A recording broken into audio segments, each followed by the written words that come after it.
Warning: this stream is rated for mature audiences. Viewer discretion is advised.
All right, ladies and gentlemen, welcome back to the Legion Cage Adopt-A-Pet.com theater.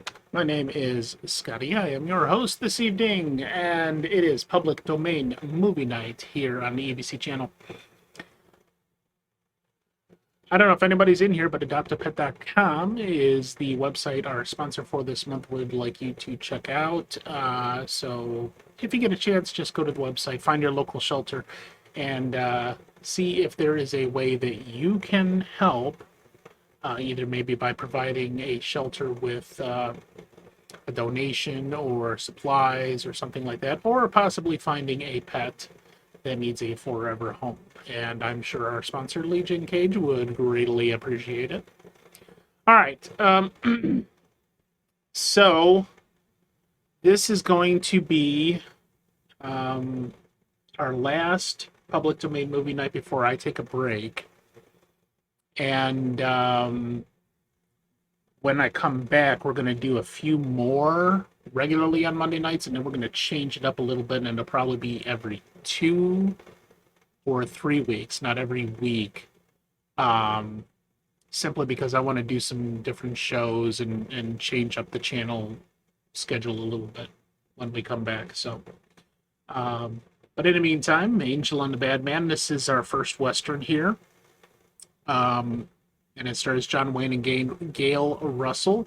Directed and written by James Edward Grant, and it entered the public domain in 1975 because the copyright owners did not renew their registration. Like so many of the other films that have fallen into public domain, it would still be in private domain if they had not done that. And this is, again, an RKO picture. So many of the films that are in the RKO registry did not get their registration renewed for a number of different reasons. but it all happened around that time in 1975. I'm going to do some more research on that too because I want to see some of the backstory on why RKO did not actually sell the films to another company. So in any case, 1947, Angel and the Badman. Here we go.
Give me that horse. He couldn't go on. Nor could you. You're injured, man. Let us take you in the house. You gotta go on. Gotta get to the telegraph station. We'll take you. Penelope?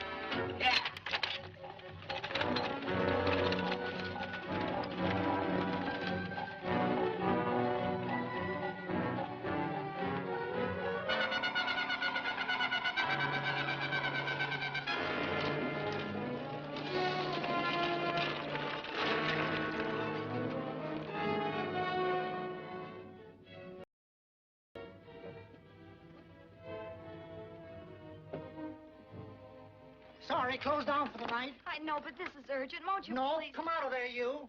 Can't go against my schedule. Closed down. But can't you make this one exception? No. Get in here. What? Bring a light with you. You can't do this to me. I won't stand for it. The Union Pacific won't stand for it. Night prowling around here like this. You got your gall busting in my office.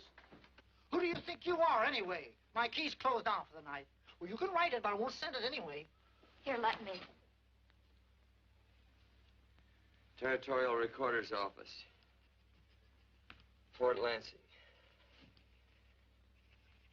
Have filed corner stakes on plots 234, 235, chart 1089. Recording my name. That's all. How shall I sign it? Quirt Evans. Oh.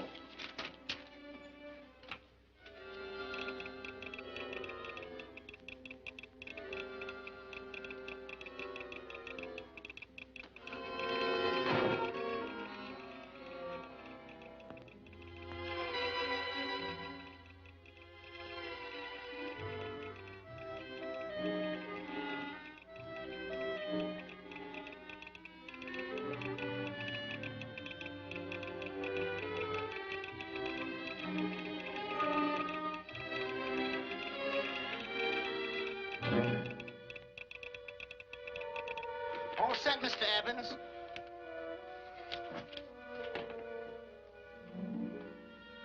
Why, he ain't dead, is he? No, just knocked out. So that's Quirt Evans. Look at his gun. See how many notches he's got in his gun. Not any that I can see. I sure ain't gonna touch it and find out. He might wake up and take it the wrong way. Why, when he and Wyatt Earp were deputies over the Tombstone, the two of them shot it out of the whole Clanton bunch. So that's Quirt Evans. He's quite a man with the gals. You see, he's closed the eyes of many a man and opened the eyes of many a woman. Would you call my father, please? Yes, ma'am.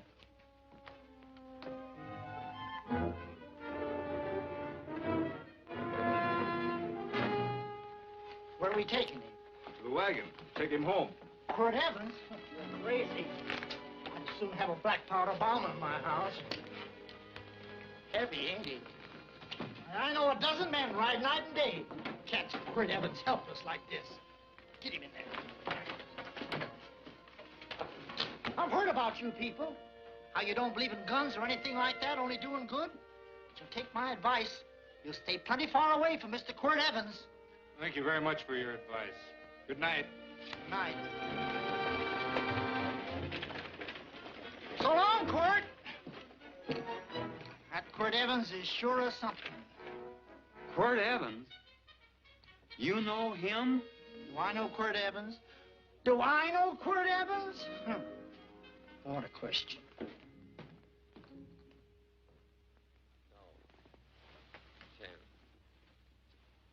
Don't. If that doesn't quiet him, I don't know what will. I'll never get that bullet out with him kicking around like that. I'm afraid to give him any more sedative. He's already had enough. Please be quiet. The doctor's He can't hear you. What do you suppose that delirious mind is searching for? He must be in great pain. Not with that much laudanum in him. It's as if he were reaching for something. Something specific. I don't understand it. By now, he should be completely inert. I didn't think. No. All right. All right. All right.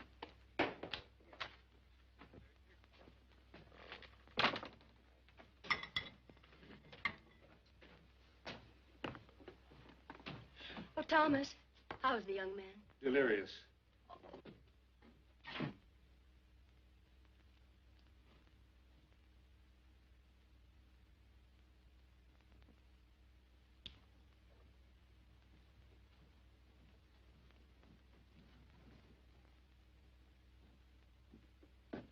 A gun in this house, Thomas?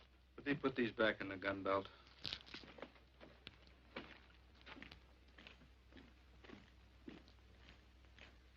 Maybe we'll have to get something and tie him down.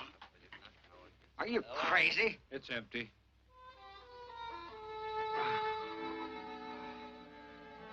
So that was it. A gun. It's a pity. It's stupid. These wild ones, I keep picking bullets out of them and setting their bones. Why? It's their destiny to wind up on Boot Hill. No. Oh, I forgot. Never speak evil, huh? Well, get me some more hot water, young lady, and we'll start patching him up for whatever's in store for him. Come on, help me with his boot.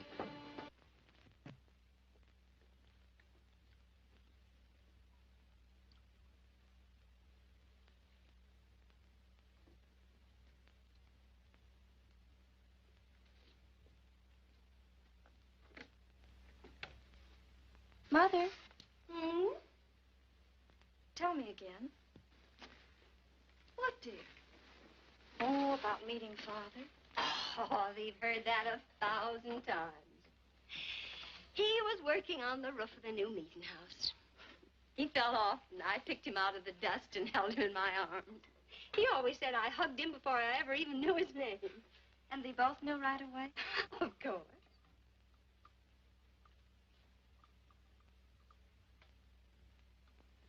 Of course, I knew he was a peaceful man, a member of the society. An evil man would seek a more profitable way of life than being a member of the Friends. Father had a beard then, didn't he? Yes? I should think that would scratch. I prefer a man clean shaven. He's got the constitution of a mountain lion. He'll pull through, barring blood poisoning. These wild ones never seem to get blood poisoning, though it's common enough among the godly. You so-called atheists. You always feel so compelled to stretch your godlessness. Wash him. The bullet's out. He's in no danger. I bet he killed a lot of people. No, he didn't. How does he know? That's enough, John. A friend doesn't speak of such things. Mrs. Worth, get that man out of here. But he's badly injured, Doctor. This isn't civilized Pennsylvania. This is a raw frontier. You must take a realistic attitude. This is a place where mayhem, theft, and murder are the commonplace instead of the unusual. Would that justify leaving a wounded man to die? Build your house by the side of the road and be a friend to man. Ye who believe. I don't mind your mocking. You've been a good friend to us. I'm glad I have a logical mind. And a good heart. Good night, Doctor.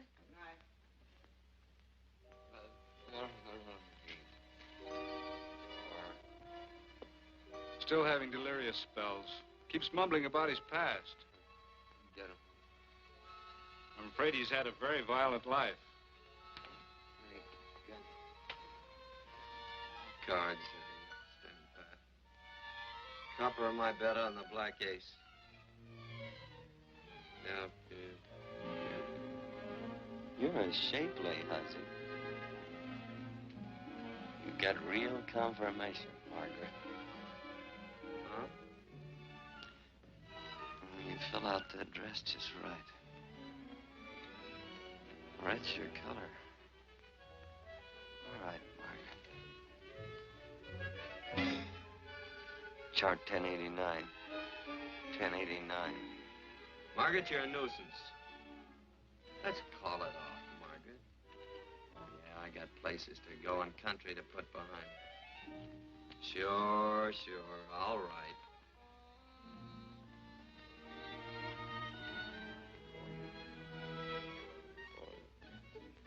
Lila.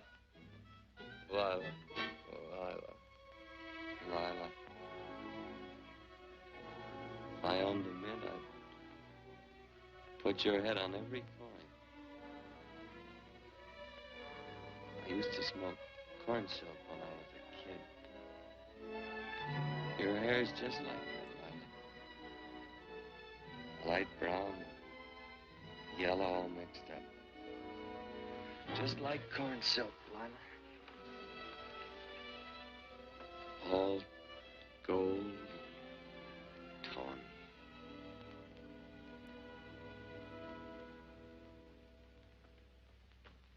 Will you bring some hot coffee, Penny? You know, the doctor says he's completely out of danger. Just sleeping. You know, Dr. Penny considers him her own personal patient. Sit down. And will you bring some milk, dear? And when you finish, you can go up and watch him while you card your wool on the loom. He doesn't need watching. He's had no temperature these past few days. Just a superlatively healthy animal, restoring his depleted strength with sleep. He's no longer delirious. But of course, if you're determined to watch over him, Penny, perhaps you'd better take a pencil and paper with you. His first conscious words should be recorded. They may be of great interest to history. Or more possibly to a United States Marshal. Who knows what violence is involved with his battered frame and his bullet holes. Would you care for a donut, Doctor? They're not as light as they should Listen, be. Mrs. Worth. You can carry this head-in-the-sand attitude just so far in a world of reality. Let me get this man out of your house. I can dump him in the establishment that passes for a hotel in this oft-times dubious community of ours. In that unsanitary hovel? Then he'll be off your hands. But he's much better off here. Of course he is, but who cares what happens to him? We do. I don't know what to say. Once, when I was studying medicine in Europe, I had a friend, an artist. He drew portraits of people and made them resemble the animals they reminded him of. He'd have drawn this man as a coiled cobra. Oh, Doctor, your analogy's terribly imperfect, and your naturalism faulty. Cobras don't coil. Oh, but Doctor, we're so fond of you, and we respect you so greatly. We're sure that you will finally realize that realism, untempered by sentiment and humanity, is really just a mean, hard, cold outlook on life. A frightened outlook.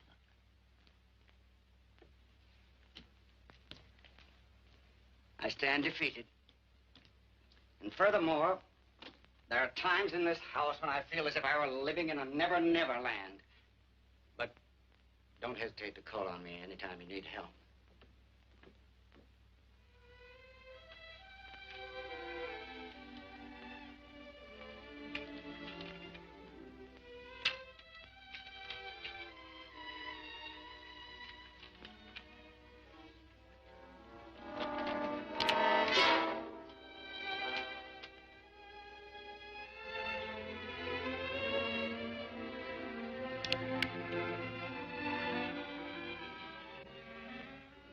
Hello.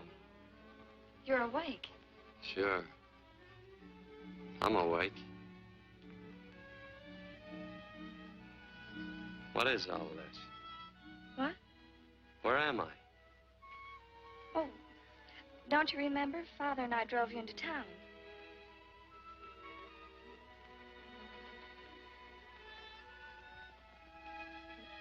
Is anything wrong? No.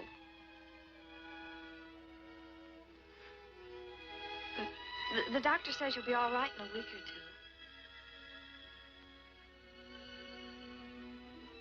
two. You were delirious, you know. 2 days and 2 nights. Well, maybe that's why I'm so hungry. I could eat a yearling steer. If I could catch one. Oh, well, we'll get you something.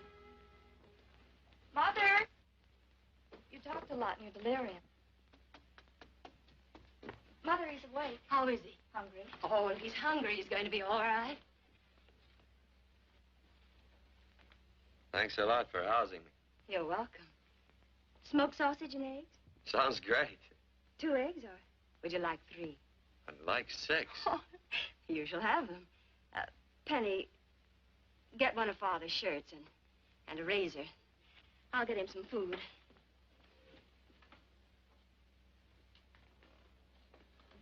So I talked a lot. Yes. I listened only because I thought you might say something that would aid us in helping you. As to notifying your wife, for instance. What did I say? If you had a wife. What did I talk about? Well, you talked of Margaret. She filled out a red dress. What else? Oh, you mentioned someone named, Lila? That all? If you have a wife, we could notify her. No wife.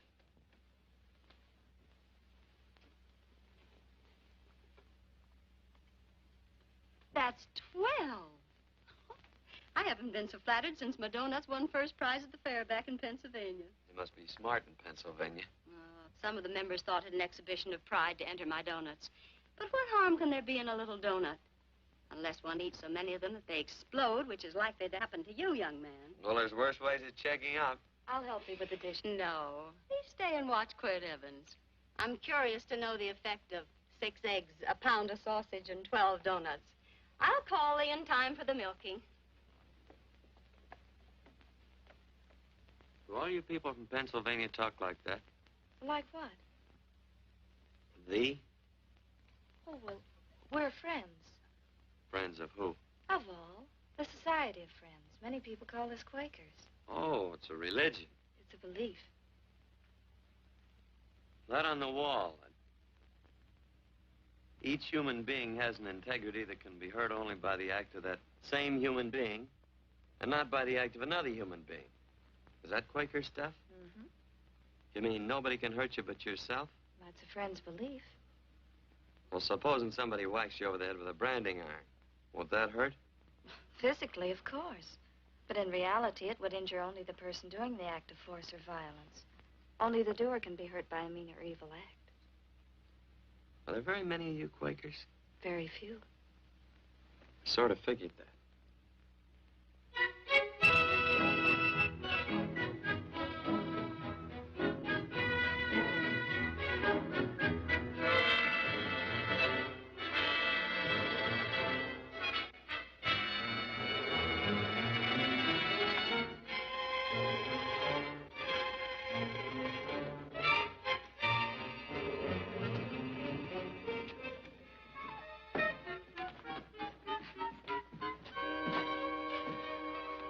Morning, gentlemen. Morning. Carrot from a garden. I found these out in the road. They belong to a fellow named Quirt Evans. I understand you're a friend of his. I thought maybe you'd see that he gets them back. Leave him here, I'll see that he gets them. That Quirt. He'd lose his shirt if it was buttoned on. Careless about everything. I keep telling him, sooner or later he...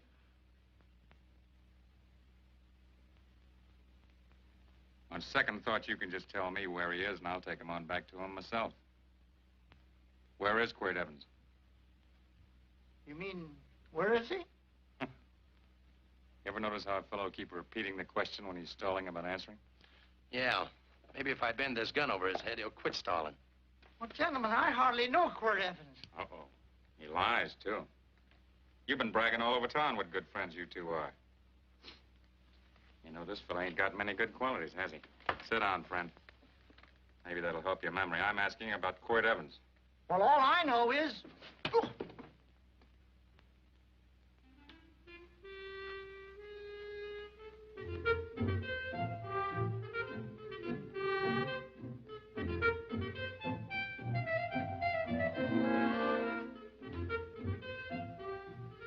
Thanks for sewing the shirt. But I can't find my pants. Get back in bed. Oh, laziness is the only thing that's kept me there this long. The doctor says you're to stay in bed 4 more days. How odd, Quirt. Oh, you're up. That's no way to speak to an older person, John. Well, we're pals. You wouldn't expect a pal to call me mister, would you? See, Dr. Mangrove says to tell you some men in town are looking for you. Says one of the men was a Mr. Laredo Stevens. Get my pants. But your leg. Johnny, get me my pants. No, John. Will he get my pants? Get the pants, John. What you said.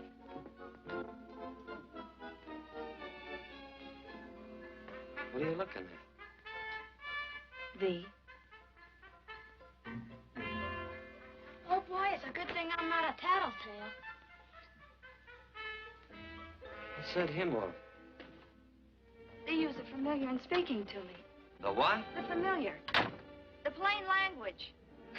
Get thee my pants, they said. Well, what about it? Well, among us, thee and thou are used only to loved ones. To all others, we use you and he and they. Mother to children, husband to wife, and children to... Between lovers, of course. I'm sorry. Oh, I'm not. What? I'm not. I wish thee to speak so to me.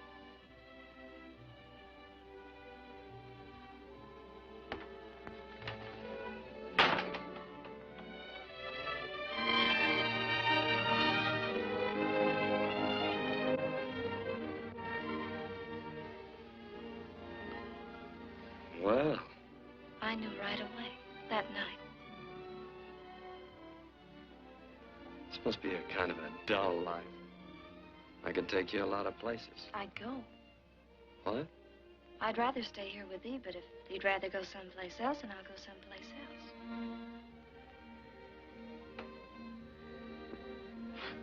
You sound very bold. Well, it's just that I didn't think religious people were quite so sudden and direct. Well, it's the way I feel, and it'd be dishonest to say anything else. Yeah. I used to wonder about it. I suppose every girl does. About what? Oh, about love. About whether as you got to know someone, you fell in love little by little, or it happened all at once.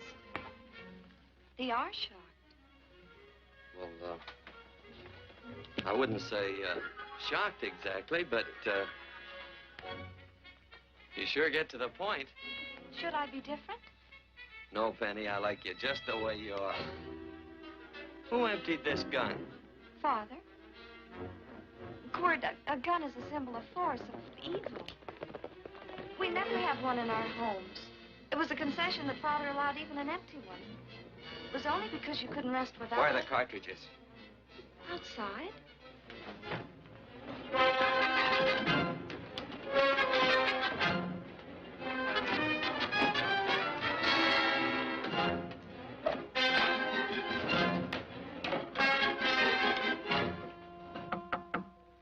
Hey, why don't we just bust in? Because busting through doors with Quirt Evans on the other side ain't my idea of a healthy pastime. Tell him to come in.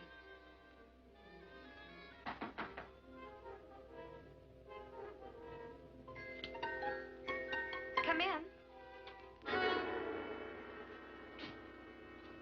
You can stand right there. Against the light. Howdy, Quirt. You sure run a ring around me, all right. But you know, I don't think it was right friendly of you to beat me to locating that tract after my boys found it. Of course, I'm willing to listen to your side of it. I'm a reasonable man. Sure. Laredo's always reasonable. That's why he's the biggest man in the territory. You the biggest man in the territory, Laredo? So a lot of people say. I hadn't heard. You nervous? No, Evans. I can't figure out why you keep stepping on my toes all the time. Of course, that's your business. I'm a good loser. I like a good loser. Of course, I like any kind of a loser better than a winner. Yeah. You know, I had a chance to do a heap of thinking while I was following your trail across the territory. I followed it by that string of run-out horses you left behind. Well, sir, I figure it out this way. Quirt don't really want that land. Because work ain't exactly in his line. Is it in your line? No, of course not. I was getting it for another fella. And, well, I figure maybe you'll sell. I don't hear anything jingle. Is it all right if I put my hand inside my shirt? Why not?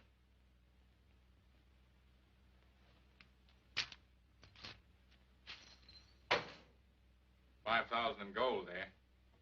I want 20. Well, okay, but I'll have to owe you 15. That's all I got on me. I got the deed in my pocket here. Get it out. Now, if the young lady could find us something to sign this with.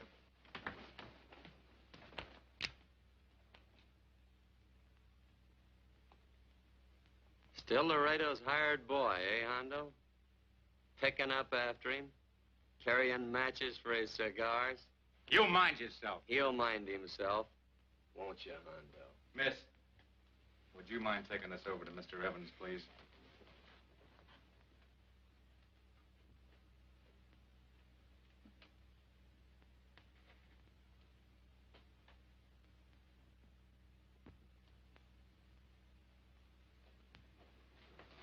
Thank you. You know, I'm sure glad to see you up and around, Quirt. We heard you was flat on your back. Sorry to disappoint you. And you come on over and get the rest of that money anytime.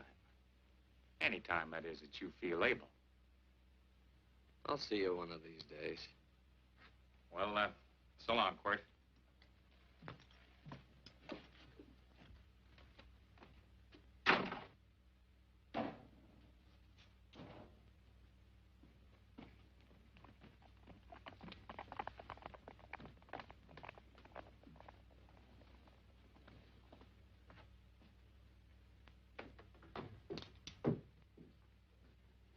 Saddle up my horse, will you, kid? And throw on my war bags. What would have happened if they knew the gun was empty? It'd have been Saturday night in Sioux City. Tie on my slicker, too.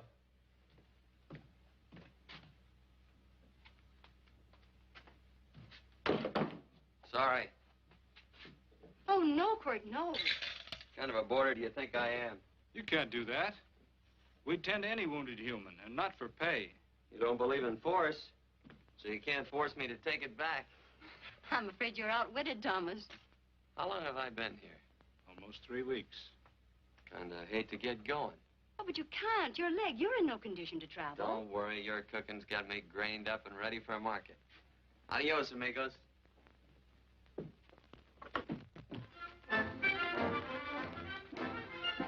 Quirt!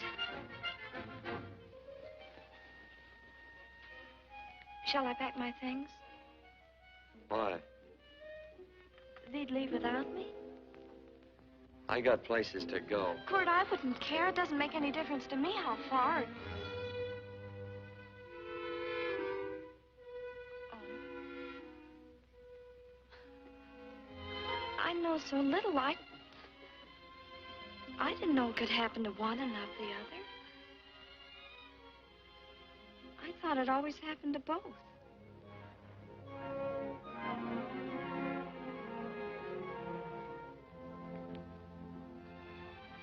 That isn't it. It isn't? Well, Then they do feel that... look, Penny, I'm not the kind of a guy that does things suddenly. I, gotta look before I leave. You can ask anybody. They'll tell you that Quirt Evans is a mighty cautious citizen. Oh, then it's just that they're not sure yet. Yeah. Sort of. Oh, please stay. He's all saddled, Quirt. Unsettling. You gonna stay? A double eagle. Quirt, there's something I'd rather have than this. A favor, a big favor. Well, you got them both. What is it? Would you ride past the schoolhouse with me? There's a lot of boys who don't believe I know Quirt Evans. Well, sure. Oh, golly, everybody says you're the fastest man in the territory. Well, there's those who'd say I'm pretty slow.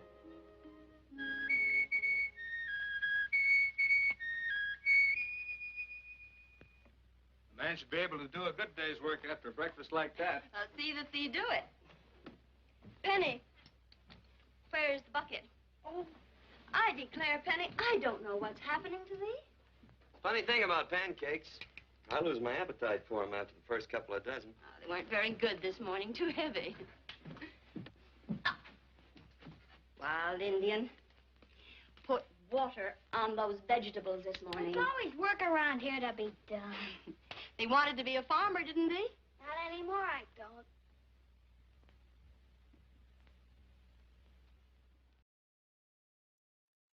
All right, so that's the end of part one. Welcome in, Professor Sean and Raiders. Thank you for joining us this evening. So there's already a couple of very common Western tropes in this. The first being that you've got a gunslinger. That is Quirt Evans, played by John Wayne. He is known as the fastest man in the territory, as you heard the young boy there say. Fastest gun in the West. You've probably heard that term used for this sort of thing. And in a lot of John Wayne films, that was kind of the role that he assumed, because it was also thought of, like with a lot of Westerns, that the fastest guy that could draw his weapon and kill the opposing person, the enemy, is going to be the hero of the story. And damn you, slight. So what happens in the middle of the story is, or at the beginning of the story, is he. Oh, let me pull this out here. He gets shot, and his leg gets damaged, and the family takes him in. Now, you might have heard them refer to themselves as Quakers. And you might have also heard at one point John Wayne's character asking them about being in Pennsylvania. So keep in mind, this is like, in the mid 1800s in the Midwest, not way out to the West Coast or any place like that. So the Quakers at the time, and if you've never heard that term before, you might be familiar with Quaker oats. And on the container is a picture of a Quaker, or at least a man dressed in black with a flat rim black hat. And the Quakers were another division of the Dutch that settled a lot in Pennsylvania and Ohio, a little bit in Virginia, West Virginia. And you'll probably also be more familiar with the Amish or the Mennonites. So they were just another branch of those settlers that came over, and the Quakers were an arm of those settlers that did not believe in sticking so much with the old ways. They weren't as opposed to using modern technology. So over time, the Quakers kind of disappeared, and now all you have is the two branches of that, the Amish that still believe you need to do things the old way and you can't use modern technology, and the Mennonites that don't. So they can use modern technology. I've known actually quite a few Mennonites in my time growing up in rural Ohio that drive cars, for instance, but they still kind of like dress the same as the Amish and that. But the key thing to why the Quakers are prominent in the role of this family that has taken Court Evans in is the kindness factor, and they're basically saying that the not even as a religious precept, but as just a moral and sociological precept that one cannot tell a lie. Two, you need to take care of people, even bad people, even people that are maybe trying to hurt you, and just be kind in that regard.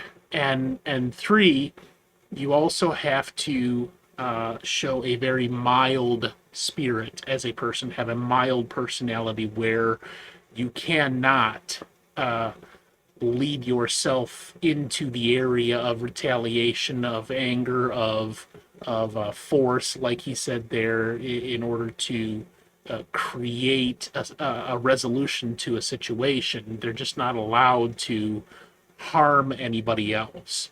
So that is very prominent in this storyline because of just how quote unquote normal it was to be a gunslinger in the West, the hero of the story, the person who is just basically killing enemies and using violence, that force of always having the gun on your hip, not only for resolving situations but also for protection. And the Quakers are basically like, yeah, no, we don't do any of that. So really what's coming into play here is this dichotomy between using force to resolve situations and not using force to resolve situations. And you're going to see how that's going to play out a little bit more as we move on with the story. So Slight has redeemed Hatrack. That means I got to remove my headgear and put on something similar in nature but different. So let me see what we got here. I did those. How about this one? There we go. Hashtag not sponsored by Home Depot. There we go. I forgot I had all of my channel redemptions active. I gotta turn them off. But you can have that one, Slight. And thank you for joining us. All right, so we're going to take a short break here and then come back for part 2. Stay tuned.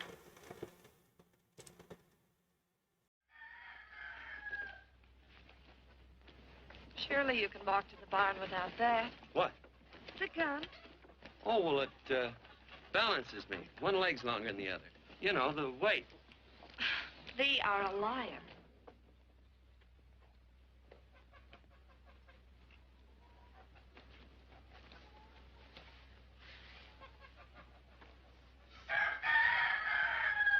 Throw the cow some hay. There's a pitchfork. Before I was 15, I learned to hate those things. I swore I'd leave plows and pitchforks to farmers. I'll do it. No, I'll do it. But it's an occasion. Thee. What?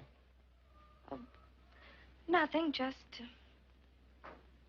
thee.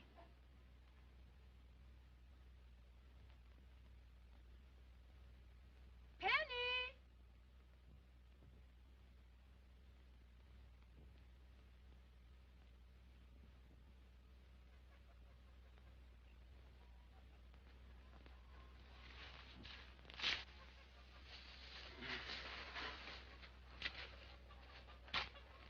Well, you wanted hay, didn't you? Didn't thee? 15. Better put this littlest one in a box. 16. Now get a bucket of water.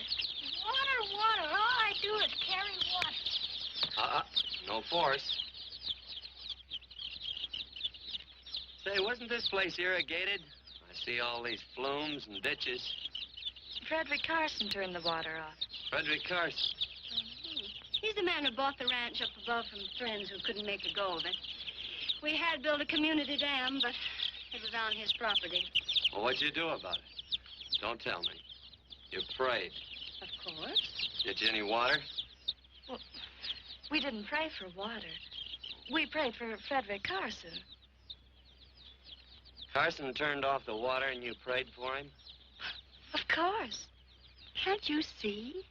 By committing an evil act, the poor man injured his soul. I'm glad there's a well. Because it'd sure get thirsty around here if we had to wait for Carson. Gonna walk his pony.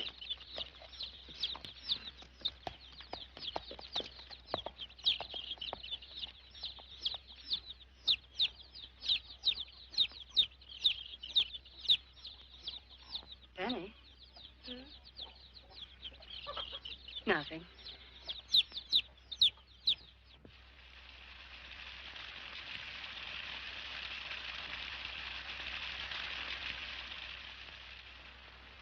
Be sure you don't leave no slack in that cinch. The boss will sure howl. Yeah, this ain't the first pony I ever saddled. He'd squawk no matter how I done it. He's sure getting mean these days, ain't he? Cantankerous by his natural bornin'. That boil in his neck don't help him none either. Get out of my way. You belong behind a plow.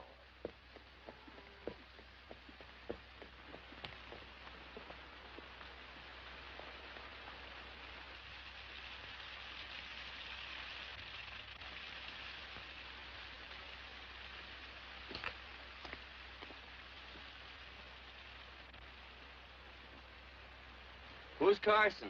Don't get down. We ain't taking on no saddle tramps on this spread. Vamoose. Are you deep? I said get moving, tramp. Nice dam. Yeah, what's that to you? Take out the top 2 planks. What did you say? The top 2. Let 16 inches of water over there. Who says so? I do. And who might you be when you're at home? Quirt Evans. Well, anybody might ride up here and say they're Quirt Evans. He ain't knowed around here by sight. Anybody can say they're him. Sure could. But there's a QE stamp on his saddle. Well, take the top planks out of that head gate, you stupid idiot.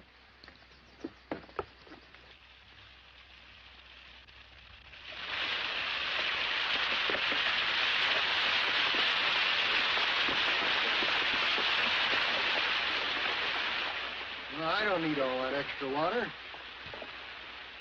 Step up on that pony. Well, now, look here, Mr. Evans. I've done what you told me to. You sure did. Step up on that pony. Well, I'm the kind of fellow that tries to get along with everybody.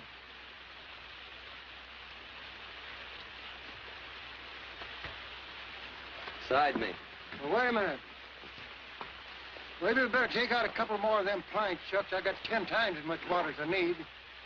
That'll do for now. Well, if you ever need any more, Mr. Evans, all you got to do is say so. I figured that.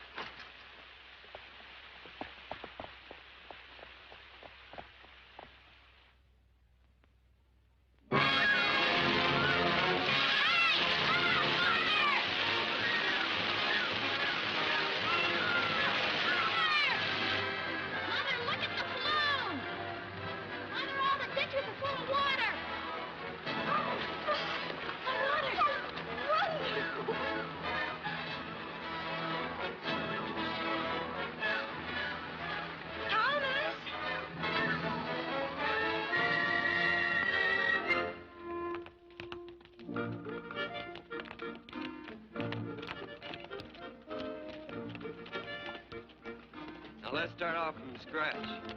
You got more water than you need. Absolutely right, Quirt. I mean, Mr. Evans. Now, do you mind if I call you Quirt? Not a bit. So it's no skin off your moccasins if you let a little water over that ditch. I absolutely know, Mr. Evans. I mean, Quirt. You gonna be neighborly or not? Well, I sure am, Quirt. Well, that's the way to talk.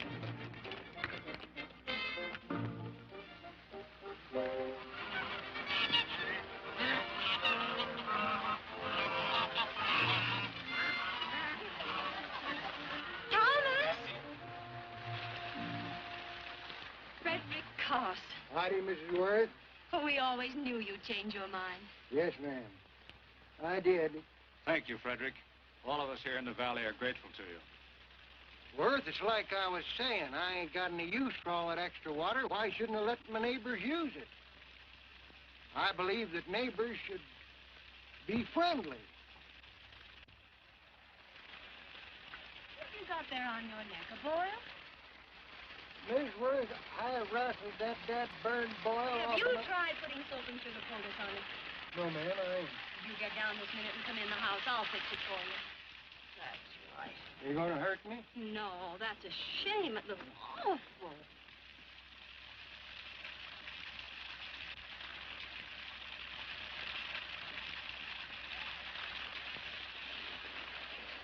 Well, looks like your prayer straightened everything out. So you think your gun changed, Frederick Carson, hmm? Who says I pointed a gun? I do. Well, I didn't. And he gave in more easily than I expected. They remember this, Court. The Lord moves in mysterious manner at times using strange methods and odd instruments. Me? Mm. Well, that would be odd. I just get a gnawing hankering after good pies and truck like that. Oh, Freddie Carson. Yes, ma'am? I want you to have some of these. They're awful good with coffee in the morning. Makes me want to go home and shoot my Chinese cook. You just come back for more any time you like. There are always plenty. Thank you. Goodbye. Goodbye. Goodbye, Frederick. Goodbye. Man ought to see more of his neighbors. Hey, wonderful woman, that Mrs. Worth. Look, she fixed my boil. Penny. Excuse me, I think Father wants to give thanks. Oh, he already thanked me. I know. I think now he'd like to thank someone else. Hey, hold my plunder while I get aboard, will you?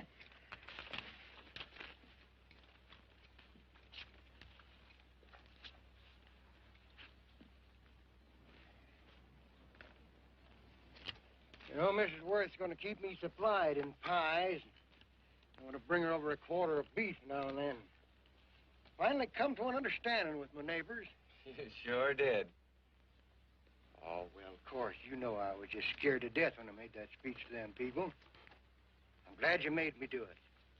Makes me feel good. Adios, amigo.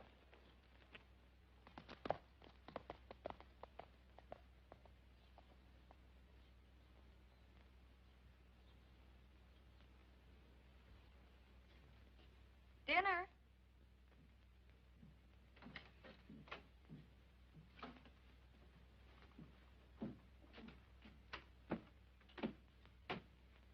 How bad's dinner gonna be?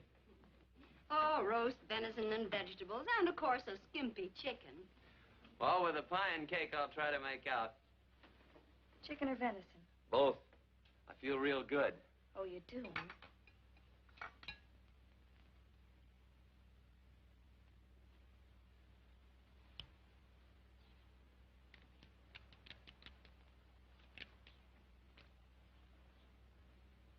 New dress.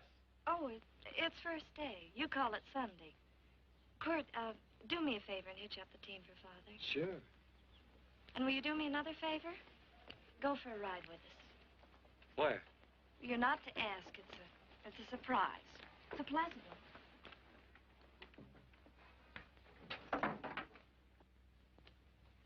Hey, Quirt, we got a surprise for you. He knows. I told him.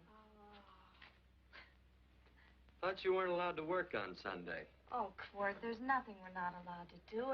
It's just that we don't believe in doing what we know is wrong. Well, that makes it pretty much each fella's own guess. But each fellow knows inside. Well, there's a lot of gents I wouldn't want to give that much leeway to.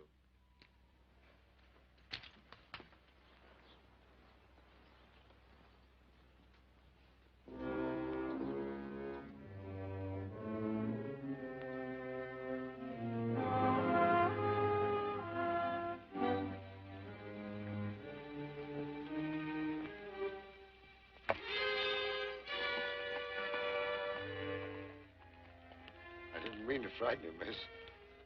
Is there a fellow named Quirt Evans around here? Well, yes, I'll get him. Never mind. I can do my talking to you. Has he been here long? About 3 weeks, I guess. He didn't disappear for, say, 2 days during that time, did he? No. Hello, you weather-beaten old hangman. Penny, this is Wistful McClintock, the marshal of the territory. Hi, miss. And don't let that gray hair fool you. He's a curly wolf. Hello, Quirt. See, I thought I had you about half hung. Tall fella, fast with a gun, held up the Baker stage, killed a couple. Now, you're right tall, and some say you're a fast man. But I guess I'll have to take the little lady's word for it. When are you and Laredo Stevens going to get around to killing one another? Laredo? Well, we water our horses out of the same trough. Well, I'm sure looking forward to hanging the survivor. You know, I'm a figuring man. Sometimes I don't know all the answers. Like that fella, Quirt Evans. Handy man with a colt. While he was acting as Wyatt Earp's deputy over the Tombstone, one day he turns in his badge and starts building himself a nice cattle spread. Suddenly settles out and goes on a prod. Why? That's one I ain't figured yet. Sometimes things connect. About that time, a fella called Walt Ennis went down in front of Laredo Stevens. Walt was regent at the time, and some say that a gambler standing there grabbed his hand. Maybe that's connected. How did you stand with Walt Ennis? Know him. The two things connected? I know a lot of people. Well, I'll figure it out. I usually do. I'm patient. Young lady, don't be looking at him with your eyes all bugged out like a cowbird's. There ain't no future in it. So long, folks.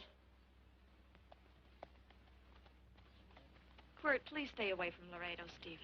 He owes me money. And don't worry, I might come out on top. That'd be even worse. Worse? It'd be worse if he goes down than if I go down? Of course, don't you see that? Oh, I know. I'd be a guy with a marred soul. Don't make it sound so crude, Quirt. You see why I couldn't love you. All right. I won't look up Laredo. It's better this way. Every time he opens the door, every time he hears footsteps coming around a corner, Laredo will start sweating, thinking it's me. His food won't sit well the rest of his life. Well, all right, but if I'm going to be holy, I got to get some fun out of it.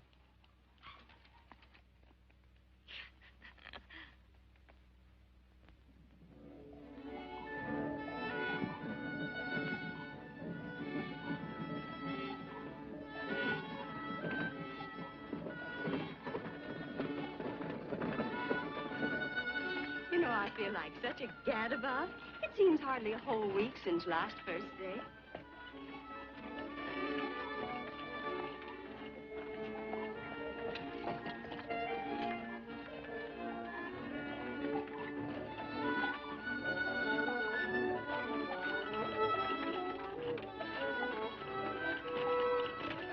Hey, Quirt!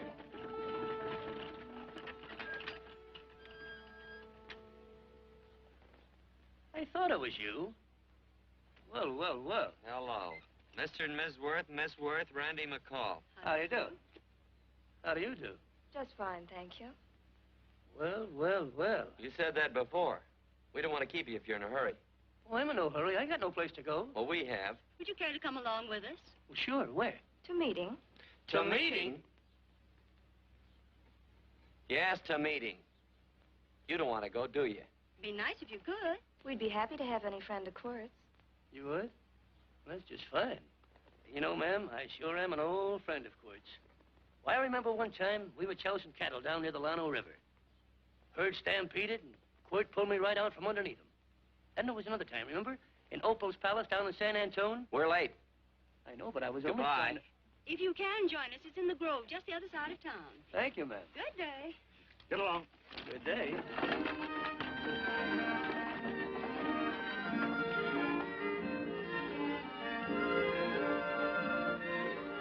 Why askest thou me concerning that which is good?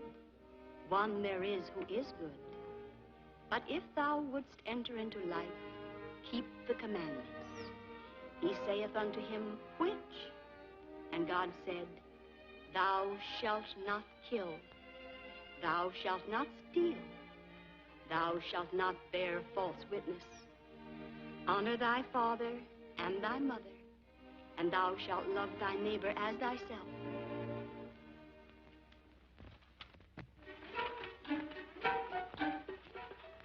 What comes out of this thing that makes it worth all this work? Frozen pudding. Hello, Nelson. Hello, Penny. Nelson Craig, Quirt Evans. How do you do? Howdy. Nelson's our horseshoer. Oh. By the way, I brought that maple sugar you like so much. Oh, well... Oh, excuse me. I'll put it here. Well, thank you. Oh, say, isn't this the Morgan baby? Yes, I'm minding him. He's sure a cute little fella. Looks just like his father. Oh, I'm coming out next week to shoe the horses, Penny. Oh, fine. Well, I'll get some water. Here, let me help you. Here, twirl this thing. Frozen pudding.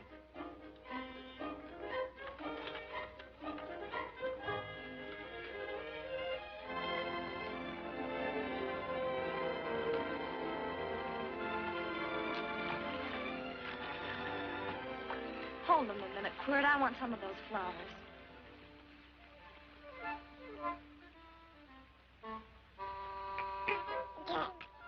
Sick or something? I don't believe it.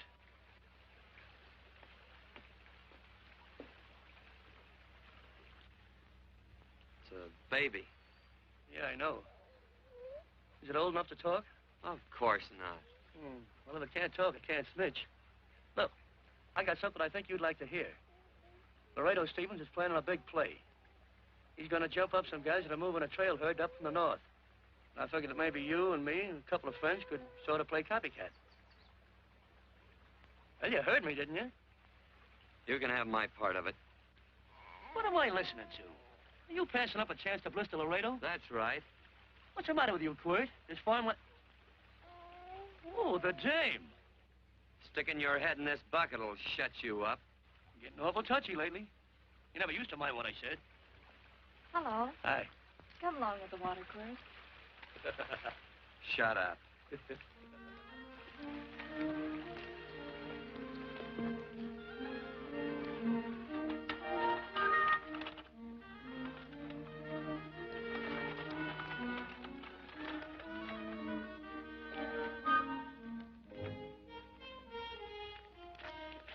Quirt, would you come over here?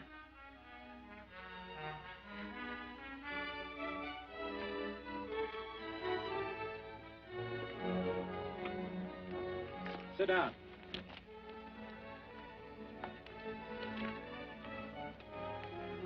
May I have your attention? Friends, we all know the purpose of this meeting is threefold. As always, to give thanks for the goodness bestowed upon us. But also to give thanks for the particular that the fields are again watered, and the crops and the livestock thrive. There's two mushroom rocks right at the head of the valley. Now, you stick a look out there. You can see a herd coming for 10 miles. Yeah. Quirt Evans.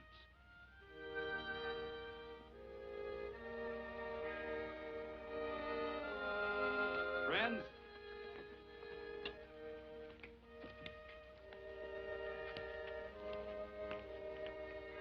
we are happy to present you with this token of our friendship for you.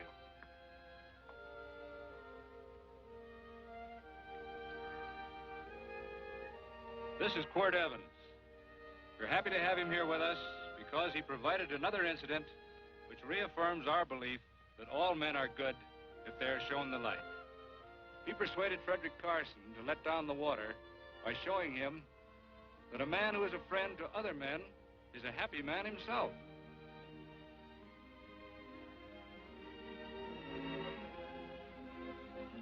May I shake your hand, Quirt Evans?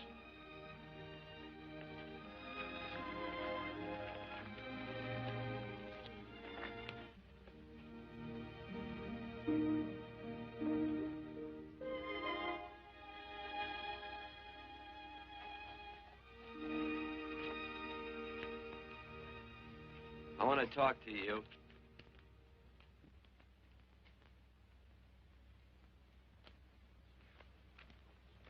This'll sound like I'm butting into your business, and I am. And you ought to give me a watch with a gold case for doing it. You dim-witted nail-bender, marry that girl.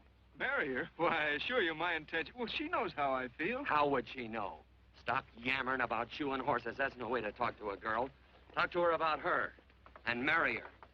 And do it quick. Hey. Come on.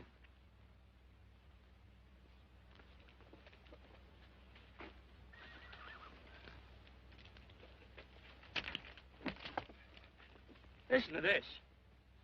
And Benaniah, the son of Jehoiada, the son of a valiant man of Kabzeel, who had done many acts of valor, slew 2 men of Moab and went down and slew 3 lions in the midst of a pit in the time of snow. Phew! 3 lions. And Benaniah slew an Egyptian who had a sword. He took away his sword and slew him with a staff. I guess that must mean a club. Oh, brother, this is good writing. Let's go. What about the Bible?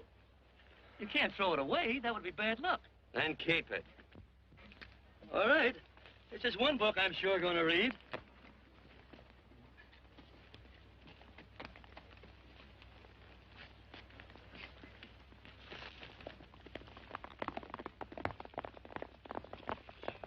I'd better take him back to the Morgans. Up today. That's a big boy. Why did Quirt leave so abruptly? I don't know.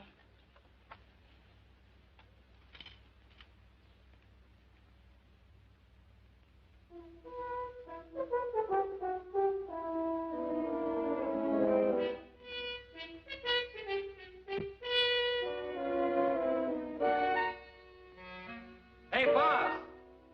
Yeah? Right on time. Look behind you.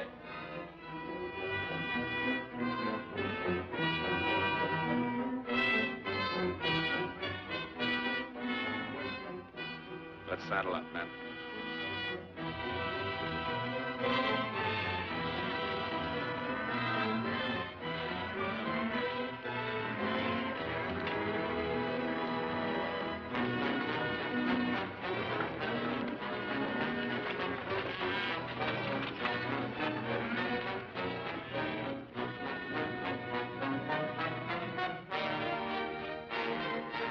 Let's get out of here.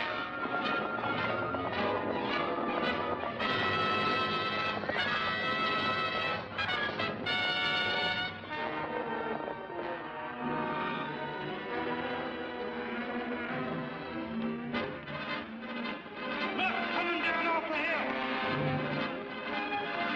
Hang out, Joe.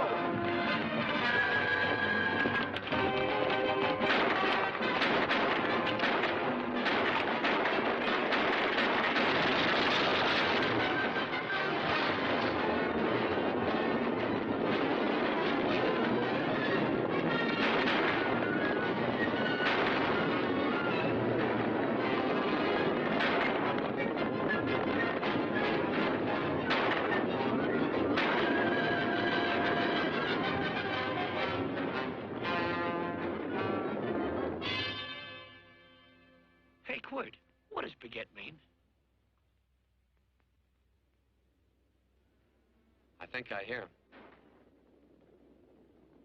Yeah. Let's get cinched up. I don't know how I missed this book. You know, you're not very pretty, but I like you just the same on account of your head works. It's much nicer this way. You make it interesting. You know, anybody could just shoot these guys, but you think of an interesting way of doing it. And, you know, Quid, I hate to shoot people.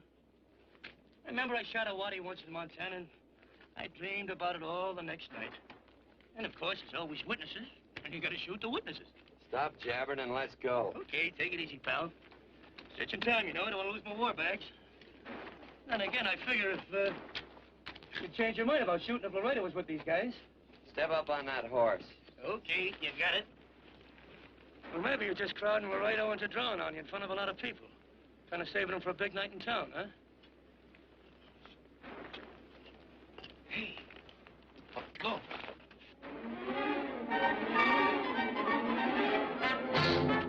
Let's go.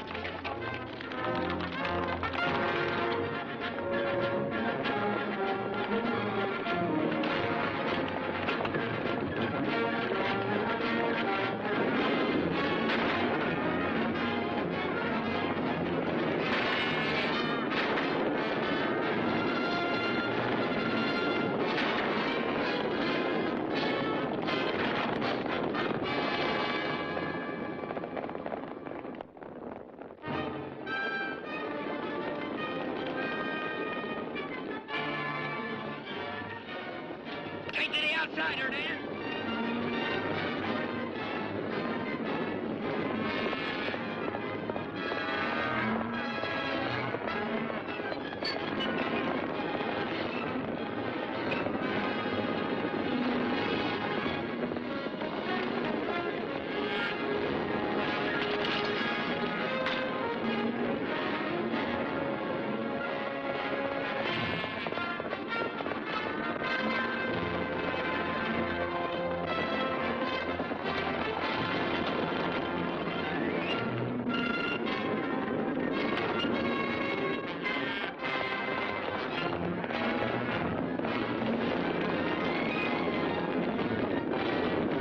Start turning them, Hondo.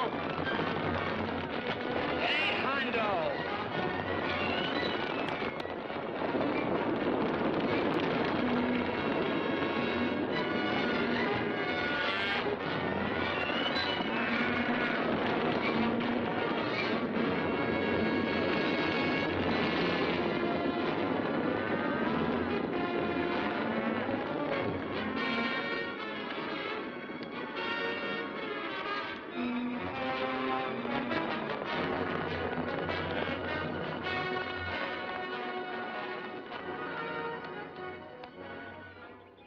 Such a horse like Quirt Evans. Yeah, that's just who it is. Next time we're face to face. Yeah, I know. Why don't you light out in those new boots and see if you can run him down?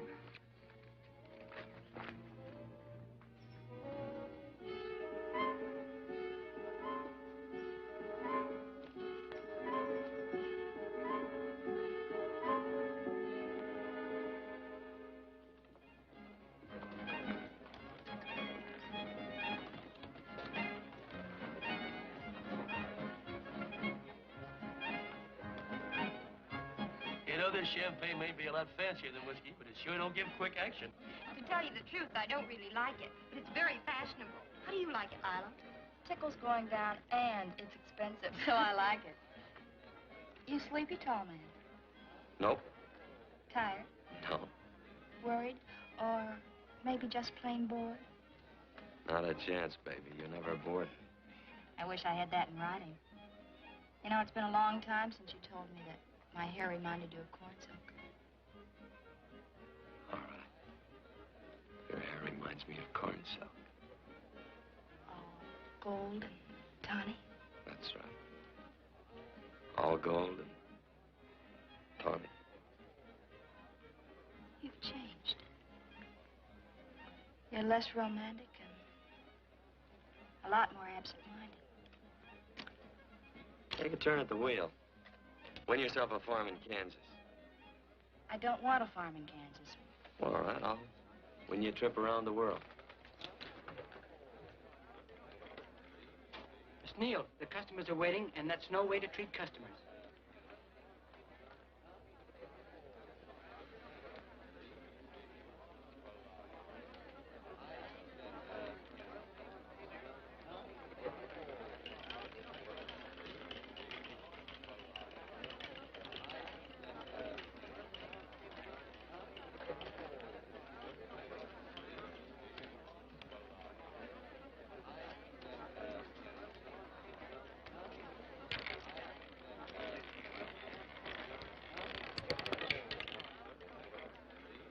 $25 odd and on the red. Give me a stack of blues.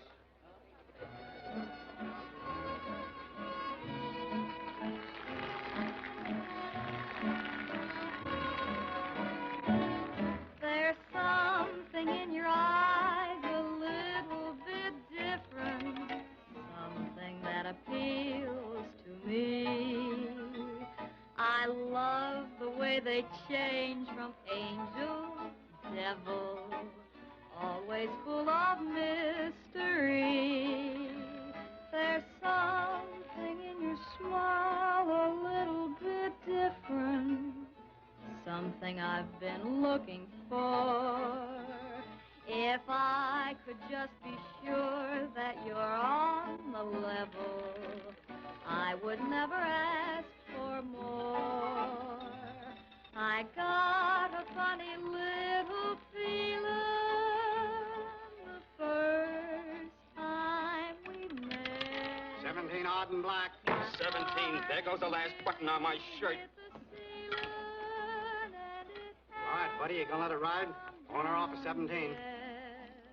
Cash me in. Something in your kiss a Place your bets. little bit different, something that I never knew. In every way, you're just a little bit different. That's why I love you. Thanks for the money, Daddy. I hope you don't think I was him. All right, so that's the end of part 2 there. I wrote there in the chat there that if you didn't catch it, Court was being shamed by the Quakers, even though they didn't know what they were actually doing to him. They thought he went to Frederick Carson and just reasoned with the man and said, you know, hey, this family isn't getting any water downstream because you've dammed it up here, and then he opened it up. But he actually went there and intimidated him into doing that. And you also saw a little bit of that shame after Frederick Carson went to meet with the family, and as he was leaving, he told him, boy, I feel, really good. I'm glad you made me do that. And you saw, a look cross John Wayne's face there as he was considering the ramifications of intimidating Carson into doing that rather than reasoning with him. And maybe it would have gone a little bit differently if he hadn't tried to use force to get Carson to do what he should have done all along. So they went to the meeting, and Mrs. Worth gave Court a Bible. And after seeing some of what was going on at the meeting and all of that, Court decided that he could never live up to Penny's standards. So that's why he just hightailed it out of there with his sidekick, Randy. And Randy was trying to talk to him about stealing the herd of cattle that Laredo had in his possession. And he's, mulling this over in his head and all that. And what he ended up deciding was that if he was not good enough for Penny, then he was going to go ahead and continue living this life that he had become accustomed to, which was essentially being an outlaw. Not necessarily a bad person, but just not being the type of good people that he saw in the Quakers. And if he was going to continue being the outlaw, then he might as well go, celebrate the stealing of the cattle from Laredo with the showgirls, his old flame Lilla Neal, and Randy sitting with her coworker Christine. But Lilla has noticed this change in him. And it's kind of like the seeds of doubt have been sown into his personality now that maybe he can't be the bad man. Maybe he can't be the person that he used to be after seeing how the Quakers lived their life. So we're gonna take another short break here. Hold on, I gotta do something real quick here because I didn't quite get this ready properly. Give me 1 second here. But I'm glad everybody is able to join us here on this fine Monday evening. Let's see this one here. There it is. Okay. We're going to take a short break and come back for part 3 of Angel and Badman. Stay tuned.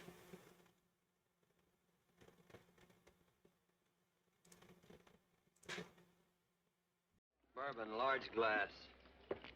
If there's plenty of room on either side, do you have to come bulling in here between us? I didn't see you. You interrupted a very important discussion on serious matters regarding big things.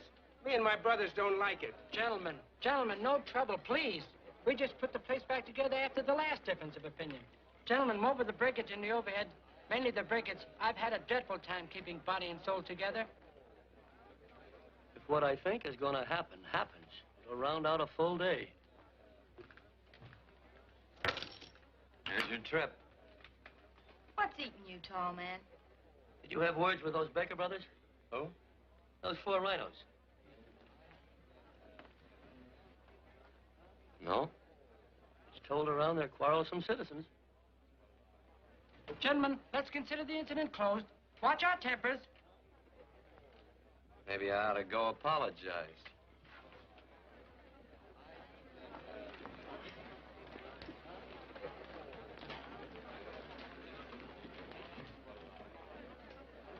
More whiskey. Come, gentlemen, let's act like this. I'll be right back, I hope.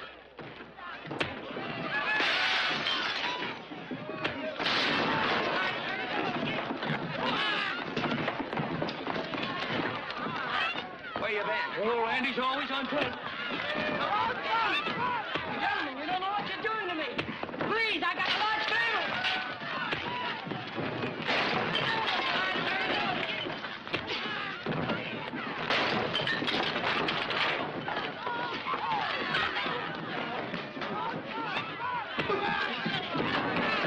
Hey, wait a minute, it's me! You go ahead, get it now. What's up to that chair? That's my old friend, Billy.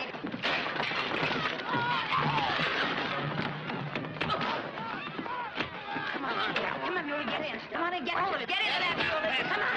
Get in now. Side up. Go on, keep after him. You got him now. You got him. That's fine, Billy. Thanks. I must have hit the wrong man. Oh, hey, you did, you.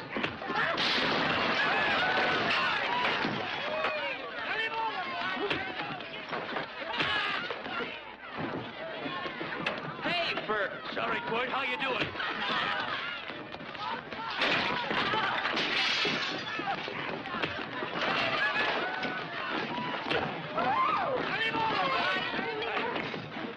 Don't worry about me. Come on. You wait outside and kick them and count them as we throw them out.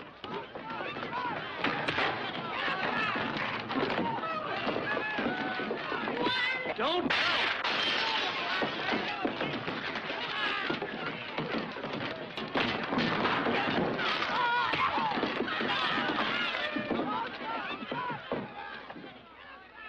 It's getting late.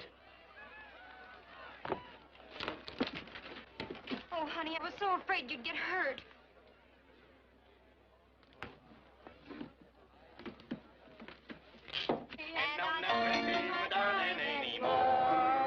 I'm sitting by the river and I'm weeping all the day.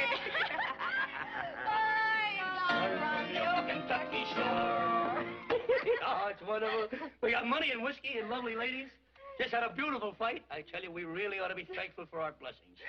You've been reading that Bible again. That's something I never thought I'd see. What? A Bible with your name on it. Now, where would you get a Bible?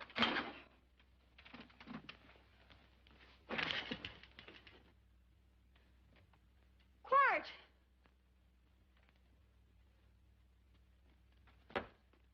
Well, Randy, stop him. With what? Where's he going? Has he forgotten something? No.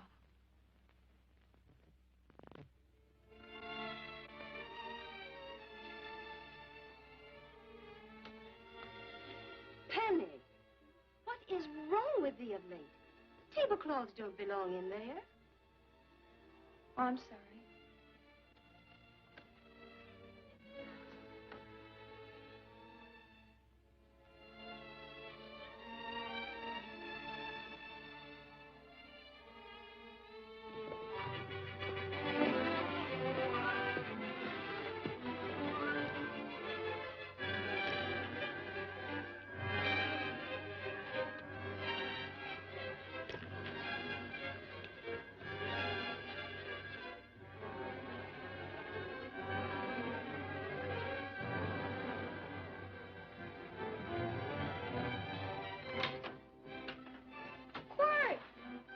Unsaddle my horse, will you, kid?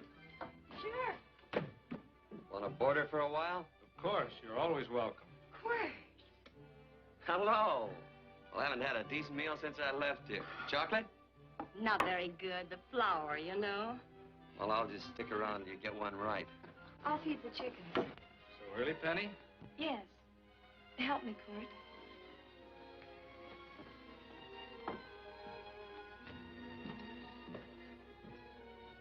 Does it take two to feed a few chickens, Mother? At times, Thomas, at times. Remember?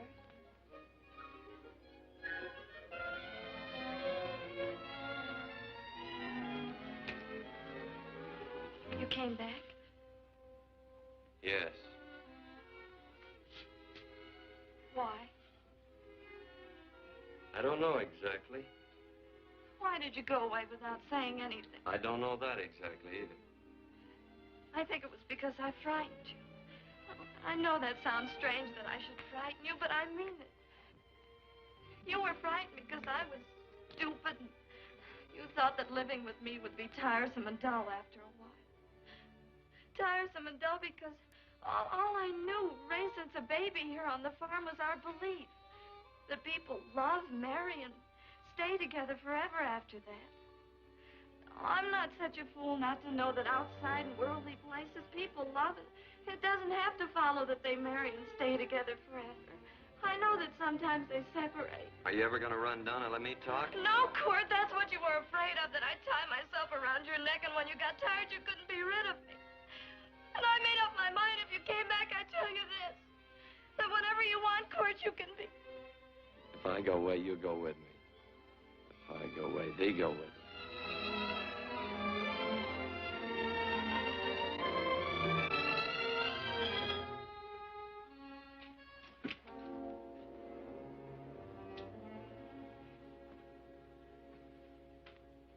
I used to be an Indian fighter. Just can't help walking up soft on people. Morning, Missy. This young man been doing any traveling since I was here last? All over Casa Verde lost a big herd a few days ago. Why, Missy, cat got your tongue? Why ask her? You know I've been traveling. You looked in the corral to see how my horse shaped up. I did just that. And he sure covered a lot of country. He's a right weary animal. I just wanted to see would the young lady lie for you. I was going to. You been over Casa Verde way? I've been to Rimrock, and I got witnesses to prove it. Witnesses? For instance? Randy McCall, Christine Taylor. That's what I call witnesses. Who else? Lila Neal, I suppose. She'd make a good alibi witness for you. Randy, Christine, and Lila. There's three to draw to. So Lila saw you there too, huh? Yes.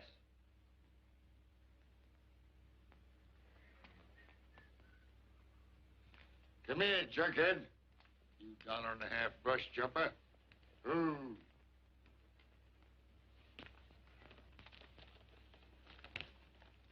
Well, guess I missed you again, Quirt. But I'm patient. That's what hangs all you fellas in the end. I'm patient.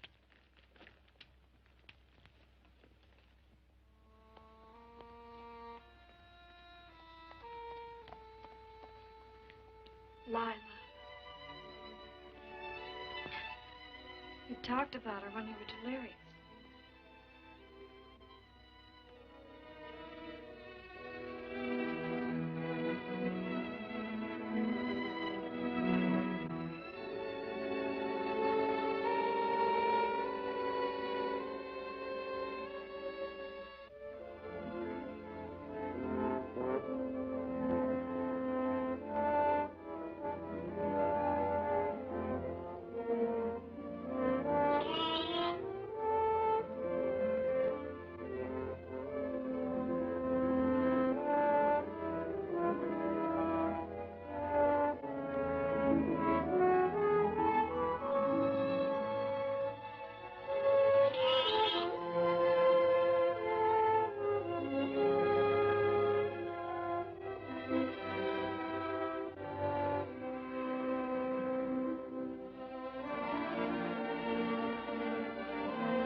I wish my hair were... Hers was like corn silk, you said.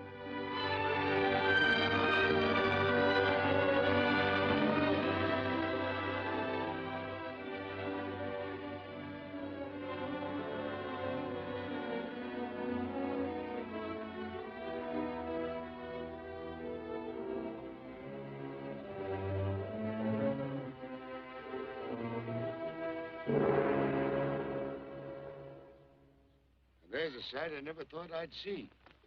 Quirt Evans behind the plow. The pony walks as soft as you do. I taught him.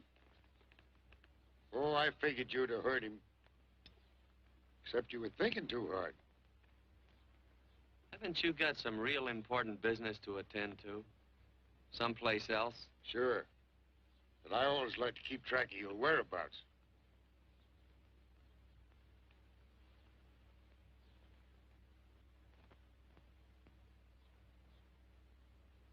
You know, Quirt, I always figured on using a new rope and hanging you. 'Cause I kind of respected you. You never took the best of things. And all your men went down looking at you. Well, mind your own business. I usually do. It's a shame things don't always turn out the way they should. Now, that little gal should marry some young fella who'd know what to do with that plow. Why don't you kick up that horse and move on? Some young fella that raised a lot of grain. Cows, sheep, and kids. The kind of a fella that she'd always know where he was. Do I have to run you off? Well, now, I'll tell you. I never have been run off no place yet, where I aim to stay. But it just so happens I gotta be going.